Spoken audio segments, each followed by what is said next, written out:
सन्माननीय महापौर, सन्माननीय उपमहापौर, सन्माननीय आयुक्त तसेच सन्माननीय सर्व सदस्य. बघत मॅडम एक मिनिट जरा त्यांना. सन्मान्य सदस्य नेत्रा चिरके मॅडम यांनी ज्या सूचना मांडल्या त्यास मी अनुमोदन देत आहे. सन्माननीय पत्रकार परिषद, मी आज इथे सांगू इच्छिते की महिलांसाठी ज्या योजना आणलेल्या आहेत, खरंच म्हणजे आज किती वर्ष महिला वाट बघतायत की ह्या योजना आता पुन्हा कधी येणार.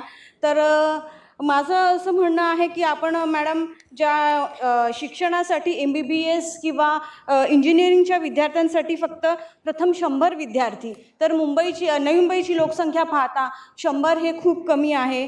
तसंच मी आणखी म्हणेन की पुढे आहे की आर्थिक दृष्ट्या दुर्बळ घटकांसाठी 1000 विद्यार्थी, म्हणजे थोडं ह्यात काहीतरी वाढ करावी.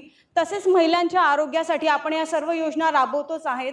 तर महिलांच्या आरोग्यासाठी योगा किंवा इतर काही म्हणजे महिलांना आर्थिकदृष्ट्या सक्षम करण्यासाठी तर आपण केलेलेच आहे, पण त्यांच्या आरोग्याची काळजी घेता अशा काही योजनांचं त्यामध्ये ॲड करावी, जेणेकरून महिलांना त्या योजनांचा फायदा होईल.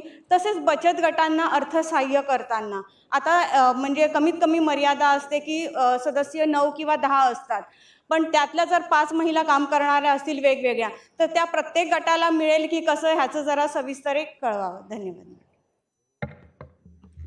सन्माननीय सभापति सरोजा मैडम। लेटेस्ट अपडेट्स और ताजा तरीन खबरों के लिए TV1 इंडिया लाइव को सब्सक्राइब कीजिए और नोटिफिकेशन पाने के लिए बेल आइकॉन को दबाना मत भूलिए।